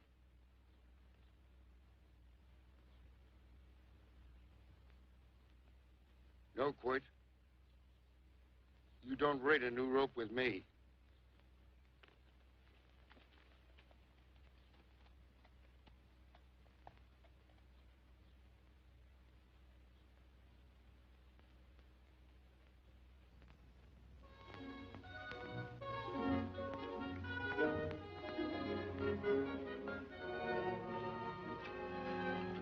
Look, does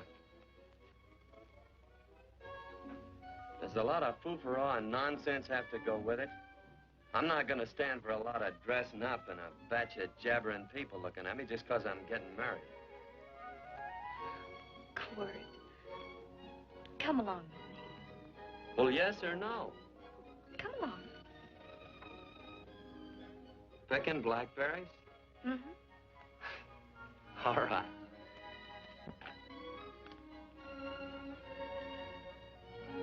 All right.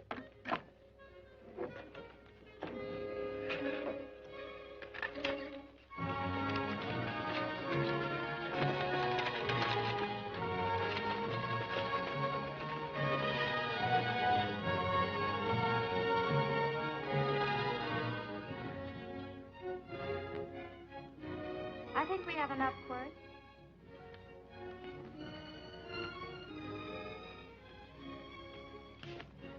Never did like blackberries. Now I know I was right. There's too much work connected with it. I'll get some more fern.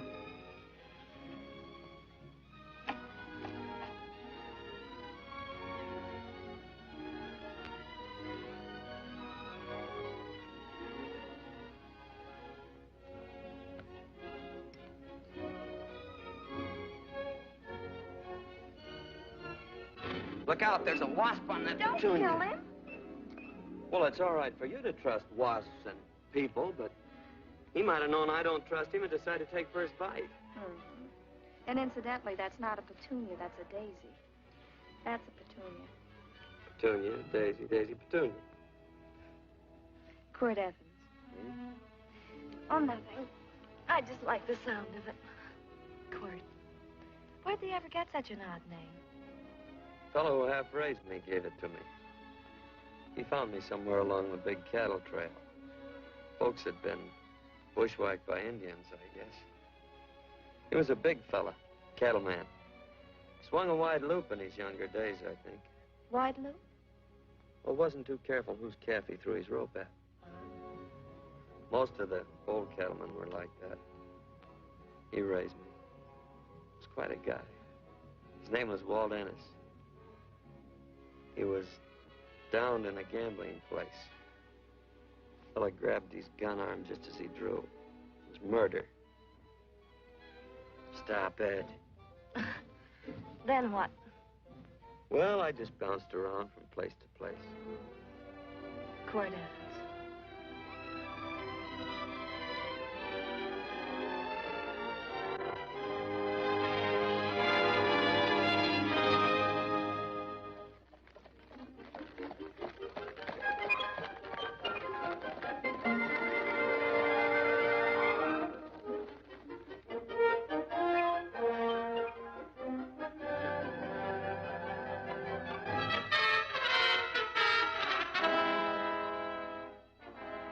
I don't see any gun.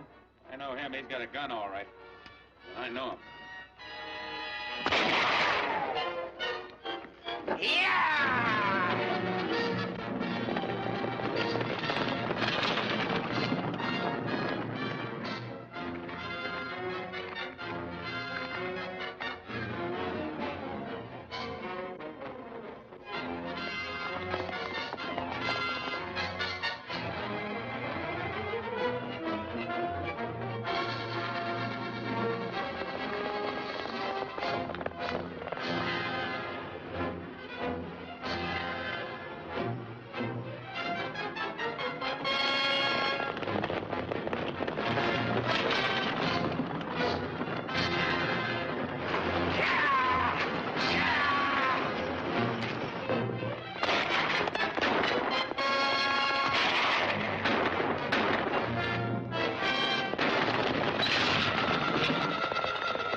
Well, what are we waiting for?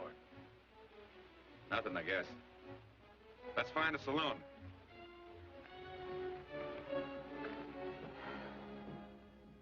You don't have to be worried about Penny, Mother. Oh, I can't help worrying about her, Johnny.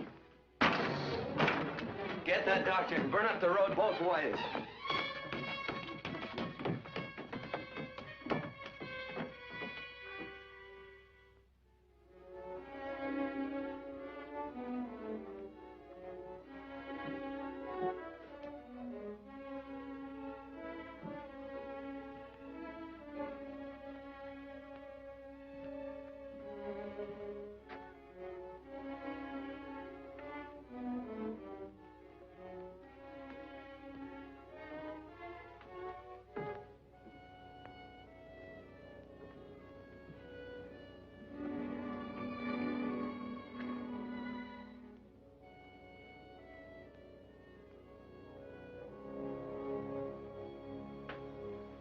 Drink?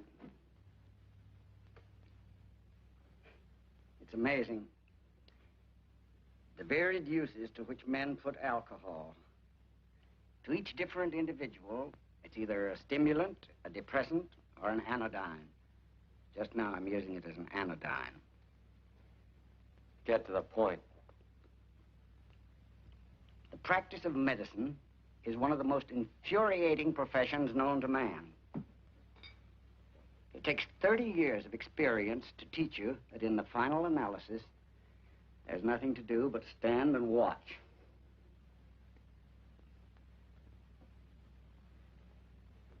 If she has a lucid moment, you'd better speak to her.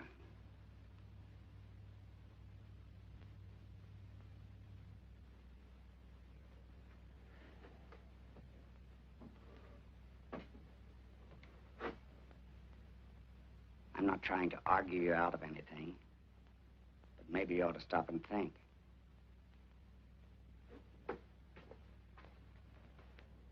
She wouldn't like this, Quirt.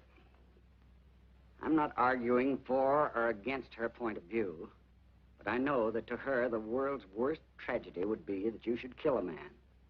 Of course, you could argue logically that she wouldn't know whether you'd killed him or not. I think she'd know. Any discussion has to have at least 2 participants. Of course, if you refuse to answer me... Quirt! If I felt cynical, this would be a good opportunity to observe that we're about to see a perfect example of an eye for an eye, etc. Unfortunately, I can't quote chapter and verse.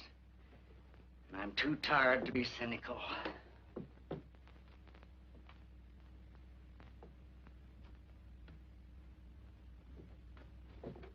Father! Come upstairs! But they are very ill. They must not be moving about. Mother, I've got to go to him. They must get back into bed. But he needs me. Don't. This is insanity. I told you to keep her in bed. You want to commit suicide? You don't stay under those covers, young lady.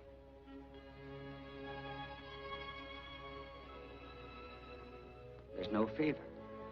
Oh, they must do what the doctor says. Mother, please. I can't understand it. I can't understand it at all. There must be some logical, scientific explanation. I'm too old to start believing in miracles. Wrap her in blankets.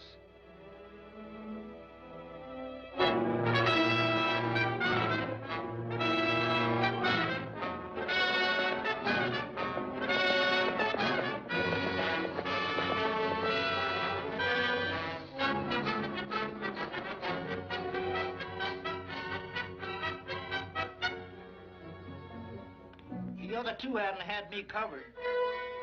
I never let that Hondo Jeffries pistol whip me. Wait till Quirt Evans hears about this. Him and me'll take the starch out of the whole caboodle of it. Why, Quirt and me once, well, that was in Dodge City several years back, when the Erts and Clantons were gunning it. Well, me and Quirt...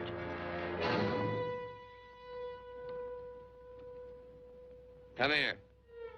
Yes, Mr. Evans?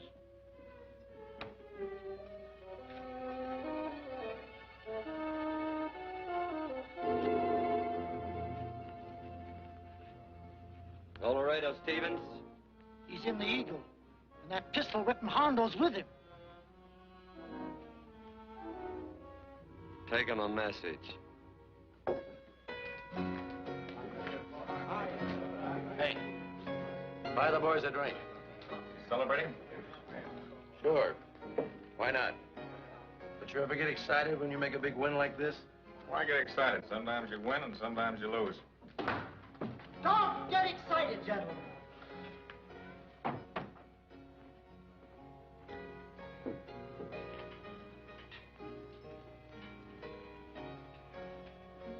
I ain't looking for trouble. I'm just carrying a message. Yeah? What is it? Said to come out in the street. He's waiting for you. Who says? Kurt Evans.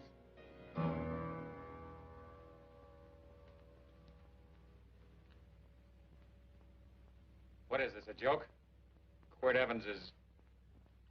Take a look out in the street and see if it really is him.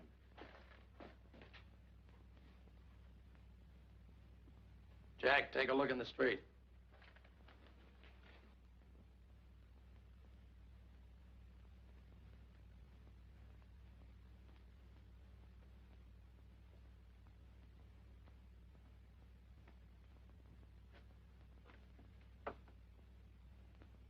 There's a tall hombre in a black hat standing at the blacksmith shop.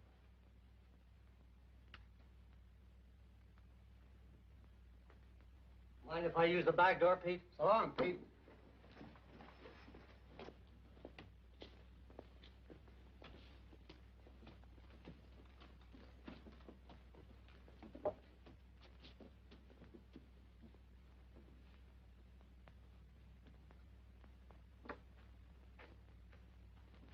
Well, they say a cat's got 9 lives.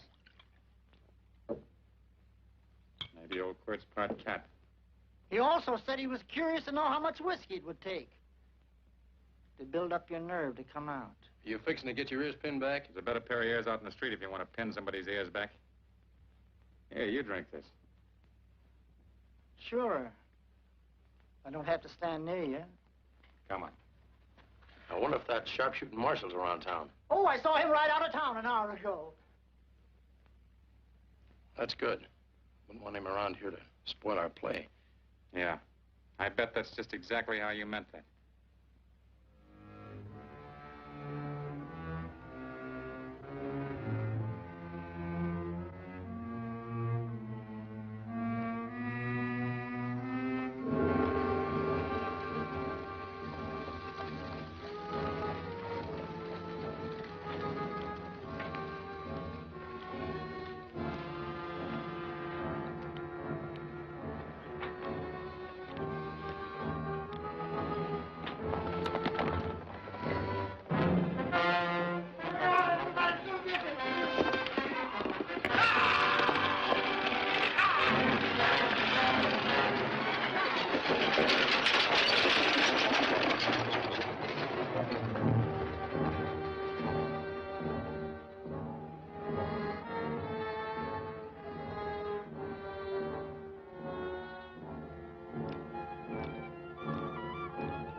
away from those women.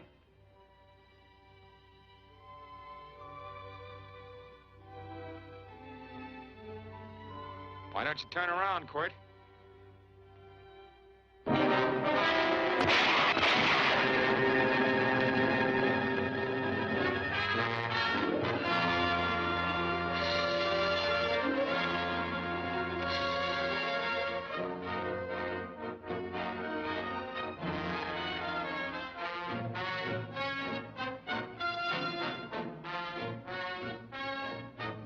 Nothing ever works out right.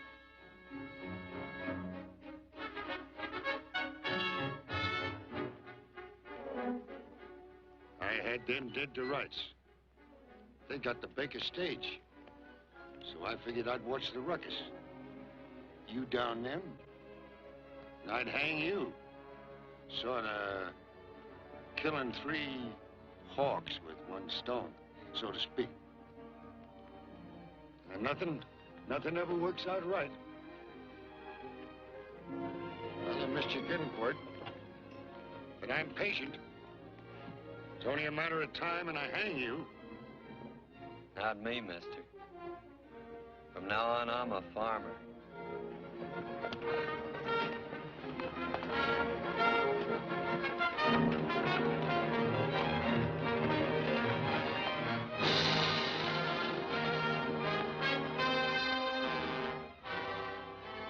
That Quirt.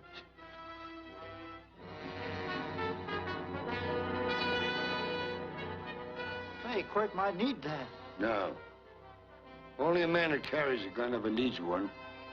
What are you gonna do with it? Hang it on the wall in my office with a new rope.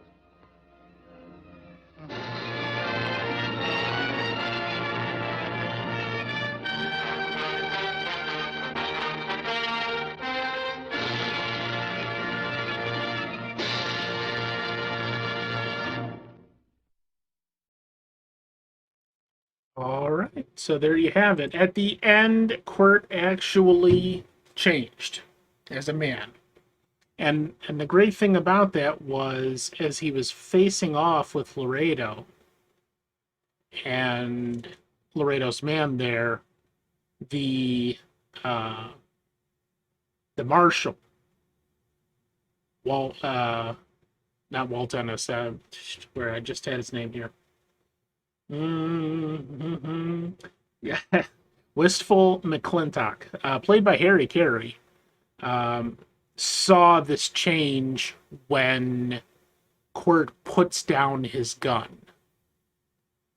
So the marshal then steps in to shoot Laredo and his man before they can kill Quirt, because the marshal saw this and senses the change, and that's where he ends the movie with the phrase, "Only a man who carries a gun never needs one."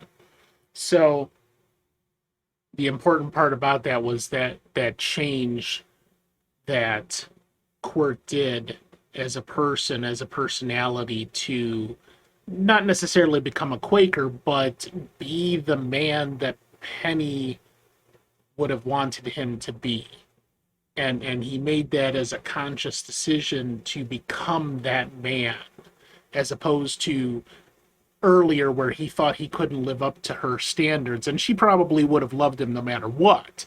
But for him to make that change as a man into the person that he thought she wanted, which is a person who does not use force to resolve issues, and therefore whether or not he actually becomes a Quaker after the fact is almost irrelevant, because now he's starting to live his life by the principles that she holds dear as part of her religious beliefs.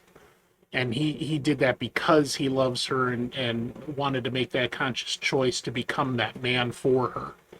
So really kind of this interesting juxtaposition between the common outlaw being displayed as the hero because he's riding that thin line between being a bad man and a good man, and then actually throwing away that entire lifestyle for the love he had for this woman. And I'm also going to mention here, if you've never heard of it before, this is what's called a Code era movie, and there are pre-Code movies. And what the Code was is, you may have heard of the Prohibition. Well, the Prohibition was a time in America where they basically said, alcohol is causing all of our problems, let's just make it illegal. And not actually illegal to drink it or possess it, but illegal to transport it, to sell it, and everything else that came along with it. There never actually was a law during Prohibition era that said you can't have alcohol. So what I see in what the Prohibition was is this effort to try to make humanity better, or at least the American population, to make it better by seeing the problems that people have and blaming them on a scapegoat like alcohol, like something else, and they say, okay, we're going to just make this illegal. Well, the Prohibition was from early 1920 all the way until 1933, when the 18th Amendment was repealed.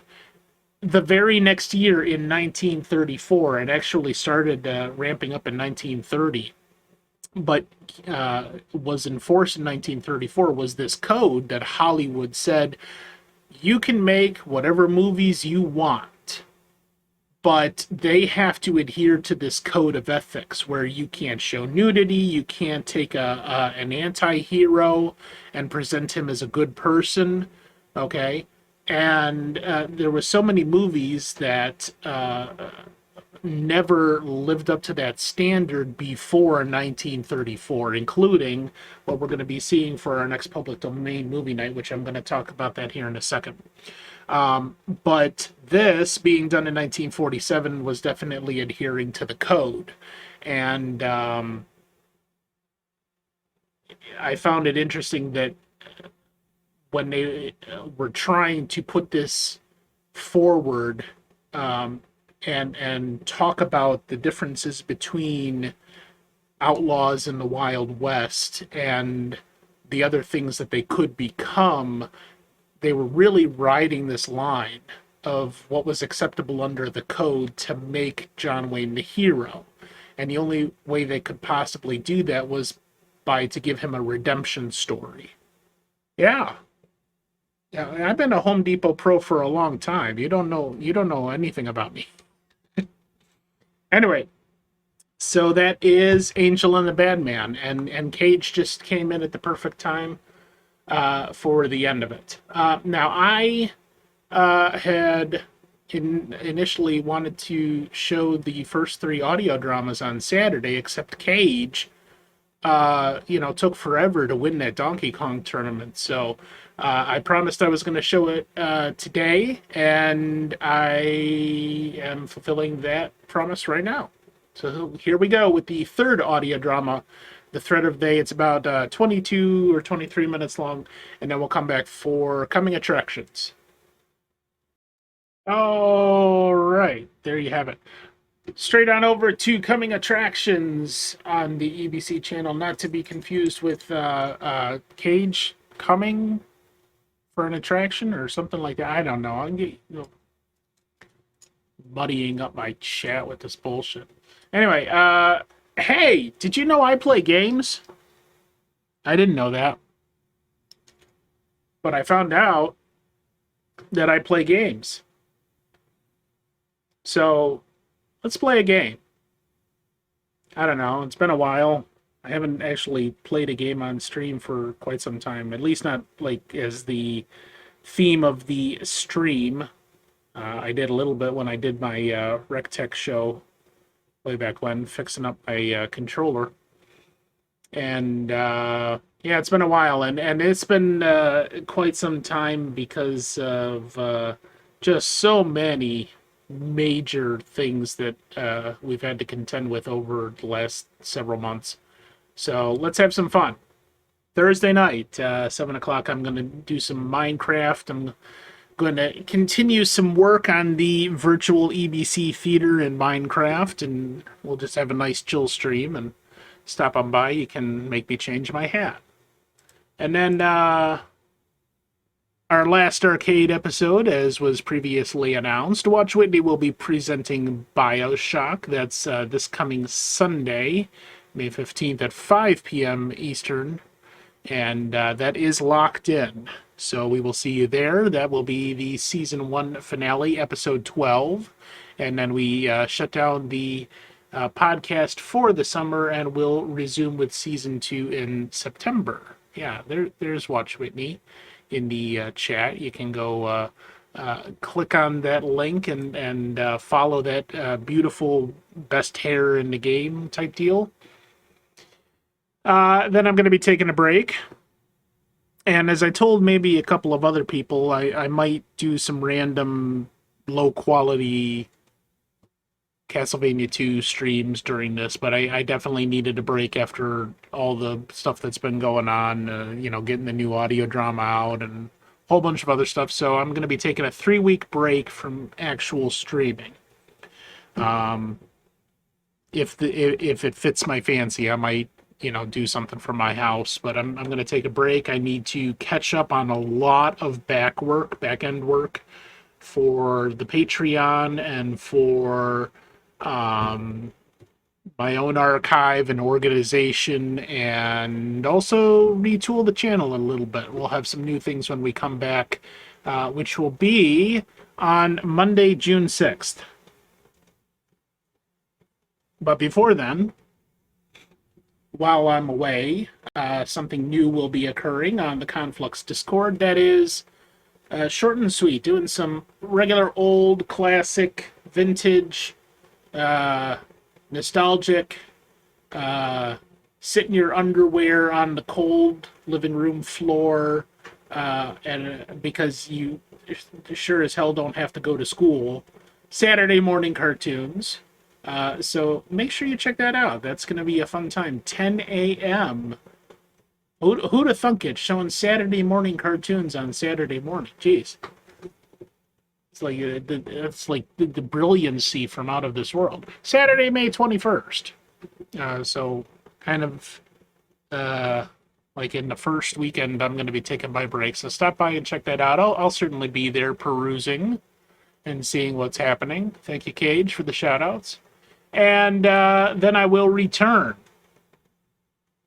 on Monday, June 6th for our regular public domain movie night, showing a movie called Rain. Now, you might have heard me mention before about the Hollywood Code, and you had pre-code movies before 1934, and code movies from 1934 until I think it's around like 1954 or something like that, so about 20 years, where it was a bigger thing that movie producers, directors were creating films that had to adhere to the Hollywood Code, otherwise they would blacklist you. So this is one of the last movies. It's from 1932. One of the last movies that was made pre-code. And the reason that's important is because Joan Crawford plays a prostitute in this movie. And there was a scene in which she appeared nude. So not only do I have to go through my movie, because it's been a long time since I've seen it, and I want to make sure that that nude scene is taken out so we don't have any issues with Twitch. But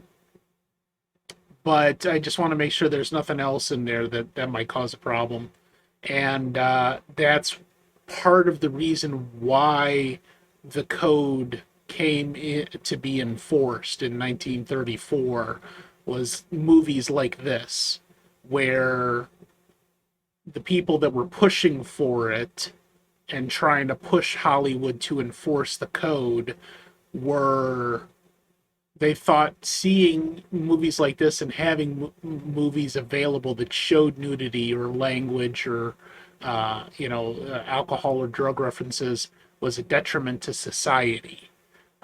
So unfortunately, because of the still censorship qualities that plague us, Twitch, thank you very much. Who cares if you show a little bit of nudity on the internet? I mean, honestly, it's everywhere on the internet. Who cares? But yeah, in order to still have a channel the next day, unfortunately, I will be having to take that scene out, or at least possibly putting in some censorship bars to satisfy the stupid people that want censorship. But we'll see what that is, and that will be the first stream that I will have when I return from my break on Monday, June 6th. So hope to see you there. Hope to see you at the other upcoming events, and that'll do it. So thank you all for joining me. Let's find somebody to rate here. If you have any suggestions, go ahead and put them in the chat right now. And thank you all for joining me. Let's see here. Do.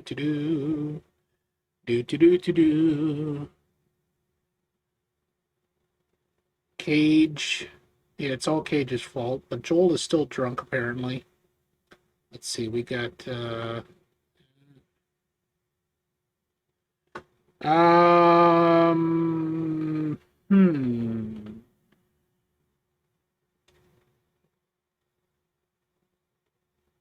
Yeah, that's what I was thinking too. All right, so we'll go see Casual Gaming Guy here. Give me 1 second to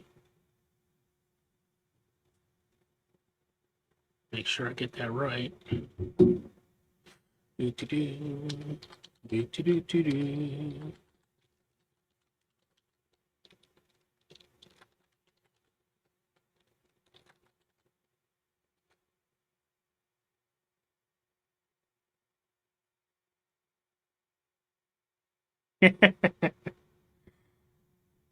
Yeah, well, you never know. He's kind of a lightweight.